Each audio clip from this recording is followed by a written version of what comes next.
Central గవర్నమెంట్లో ఉన్న మన ప్రధానమంత్రి నరేంద్ర మోదీ గారు హెల్త్ సెంటర్స్లో మన జనరల్ హాస్పిటల్లో కూడా అన్ని జరుగుతూ ఉన్నాయి. రోజు ఒక టీం లాగా ఏర్పాటు చేసుకొని ఎంతో మందికి అవగాహన కల్పిస్తూ ఉన్నారు. చాలా సంతోషం. ఆరోగ్యవంతులైతేనే కుటుంబం శక్తివంతంగా ఉంటుంది అనేది ఒకటి. దీంతో ఈ టీం ఏర్పాటు చేసుకొని మొత్తం అన్ని రకాల టెస్టులు చేసి చర్యలు తీసుకుంటే ఎంతో మంచిది. ముఖ్యంగా ఈ రోజుది రక్తదానము, అలాగే అవయవాలు, మనకు బ్లడ్ డొనేషన్ కానీ ఆర్గాన్స్ డొనేషన్ చేయడం. కాబట్టి దీన్ని మనము ఎంతో మందికి ప్రాణాలు వాళ్ళకు పునర్జన్మ ఇవ్వడానికి అవకాశం ఉంటుంది.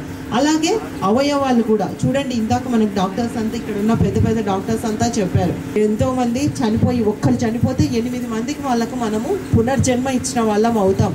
కాబట్టి అటువంటి అవయవదానం ఇప్పుడే నేను కూడా ఈరోజు ఇప్పుడే నమోదు చేసుకోవడం జరిగింది సార్ మీరు చెప్పినట్లు.